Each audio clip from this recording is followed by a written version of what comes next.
Okay, and to conclude the first half, up next we have Hiba Elhaj.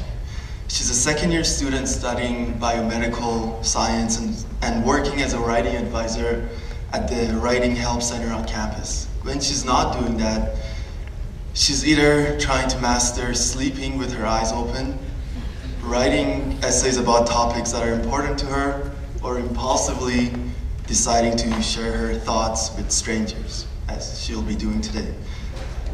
She's going to have a conversation with us about race and what we're saying when we're not saying anything.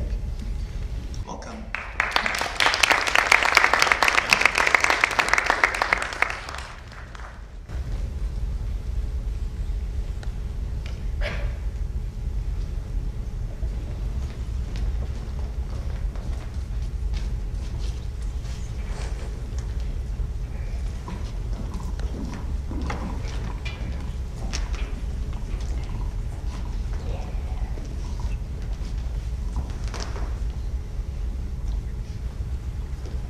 Talking about Kim Kardashian is not easy.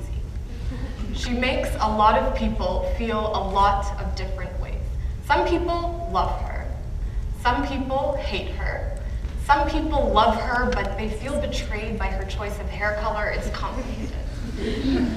But we do it anyway. In fact, the majority of my friends will make sure to text me an SOS when they find out that she dyed her hair or that she's pregnant. But they won't say a single word when they find out that a black man was literally prevented from getting on a train home after work by people singing, "We're racist and we like it." Or that a group of fraternity boys our own age were singing joyfully about the lynching of black people. Or that another unarmed black teenager was murdered. That they stay silent in all of these situations is either a statement about the composition of my social circle, or more aptly, it's probably a reflection of the state of our generational values, what we care about and what we care to talk about. Through our apathy and our idleness, we have created and solidified a culture of tolerance and acceptance of things that shouldn't be tolerated or accepted. And I think this is reflected in two main ways. First, in our silence in response to many instances of casual racism, and what I mean by that is the kind that people don't even realize that they're doing. And secondly, in the language that we use when we're talking about race. But I'll get into the second part in a couple of minutes. So on our silence isn't always a bad thing. For example, if a robber is trying to rob a house at night, he's probably going to want to keep quiet, and in that case it'd be a good thing. But sometimes silence can be dangerous. Sometimes it can be confused with acceptance or agreement. Sometimes it can make us feel weak. And I learned that the hard way. In 10th grade, a boy thought it would be funny to say that because I was pretty for a black girl, that he would make me his maid.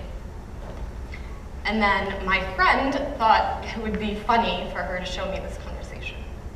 And while I share this with you, my focus isn't on the cruelness of his words. There will always be people who say or do cruel things.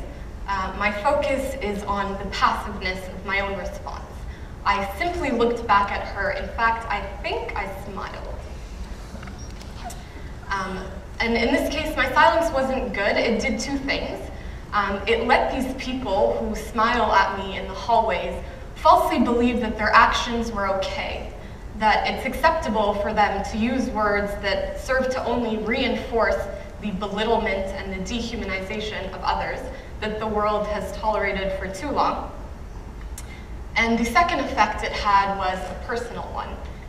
It taught me that it was acceptable for people to treat me this way, that because of the cards that I've been dealt, this is the level of respect that I'll get. And so when you learn this, you quickly become accustomed to comments like, "Don't play in the sun for too long because you're just going to get darker." Or, "Always straighten your hair because it just looks better straight." Or, "I'm not really into dark-skinned girls, I just like light ones." And I think because as a society, we have opted not to focus on the problematic nature of these comments, but rather to try to justify them as helpful or complimentary or racial preferences that everyone has and should have.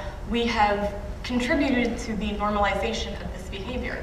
And so when we do that, how can we be shocked when we see the consequences of these actions? Why do I get shocked when I see documentaries of young girls who will choose to only play with white dolls, not black ones, because they think the black ones are stupid or ugly or bad? Why would I get shocked when I see a photo of my cousin in her graduation, but I can't recognize her because she's about 3 shades lighter because she's been using bleaching creams, which has actually become a lot more prevalent in Africa and India and in the Gulf. When we do certain things and we make behaviors normal, we can't really be shocked at their consequences. Now, like I said, our silence isn't the only thing that contributes to this normalization. Sometimes the language that we use is even more responsible. And what I want to focus on is something that I'd like to call compensatory language or compensatory diction. And what I mean by that is language that we use to show compensation. And I think I can illustrate this better with an example. For example, someone wants to introduce a black man with dreadlocks, and they don't want their friends to get the wrong idea, so they'll say, he's black and he has dreadlocks, but he's really smart. He's not like other black guys.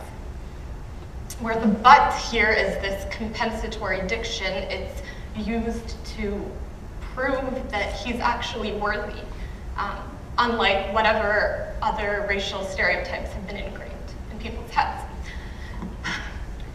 So, what then should be done? What is the solution? Are we just supposed to call out every time we see something rude being said or something being done? It's not that simple. We stay silent for many different reasons. Sometimes we're intimidated, we're ashamed, we're embarrassed, we're scared. Other times you're too young, you're confused. Sometimes you're just tired. You don't want to, you have other things going on. Other times you think it's pointless, that some people are just too ignorant, you're not going to be able to do anything. Sometimes you feel all of these different things at the same time. So you're left trying to deal with all these different emotions to figure out how you feel. And at the same time, you're trying to work through this burden of activism. But I think that if we realize that this burden of activism is not solely on the shoulders of those who are afflicted, it is all of ours, that maybe we can all work together to try to call these things out, try to foster more open discussion, and maybe we'll make something that has always been and will probably continue to be very difficult just a little bit